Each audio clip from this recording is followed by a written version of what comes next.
Ikitokea dunia imelogeka au Tanzania ikalogeka, mchungaji Gwajima akatokea akaamka akawa rais, la kwanza kufuta ni mwenge wa uhuru.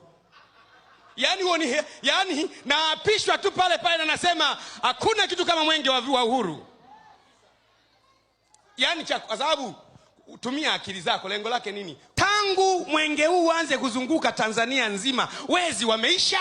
Unaweza kujiuliza kabisa kwamba hivi koroboi hii ya taifa tangu ianze kuzunguka nchi nzima, majambazi yameisha, mafisadi wameisha, wezi wameisha. Ni kitu gani hiki? Ni sanaa gani hii? Isije kuwa ni ile harufu ya kuwalaza watu, harufu ili wananchi walale usingizi, washindwe kudai haki yao. Na kata mshale ule umepiga mtu moyoni, kich. Mkuki ule umepiga kich. Unajua nikwambie jambo, hakuna jambo duniani linalotendwa lisilo na maana. Hata sauti ukizisikia zina maana. Wewe ujiulize, jaribu kuwaza hivi.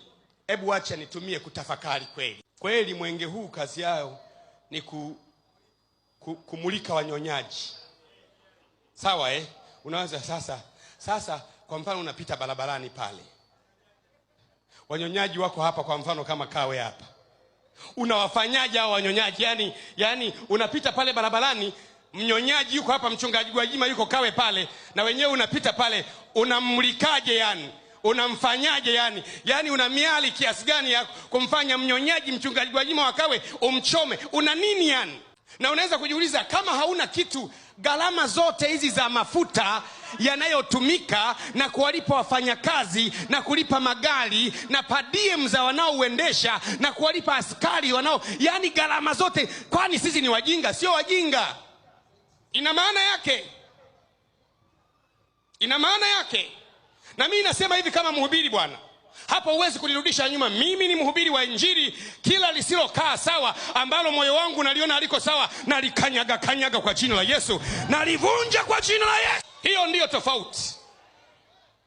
Hebu jaribu kuwaza, nimekuonyesha sadaka ya harufu.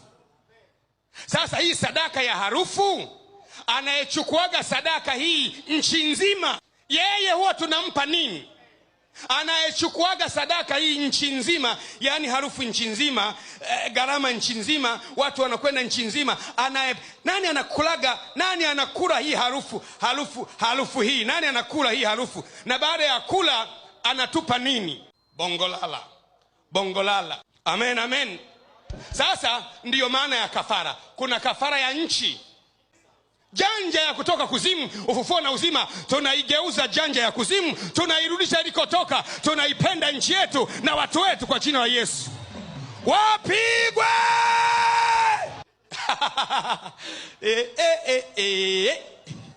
Kumbukumbu la Torati sura ya 32, harufu ya kupendeza, yani sadaka ya harufu. Naona sasa wewe kama unanibishia, kuna mtu anaweza kuwa anabishabisha, naona mimi kwa kweli ni kama nakubali vile, lakini nakataa. Muombe Mungu. Mwambie Mungu, yaliyoongewa na mchungaji wa ufufuo na uzima pale kuhusiana na huu mwenge, hebu nionyeshe mwenge wa kwanza uliwashwa wapi na wazo lile linatokea wapi? Mimi nimesoma mpaka mwenge wa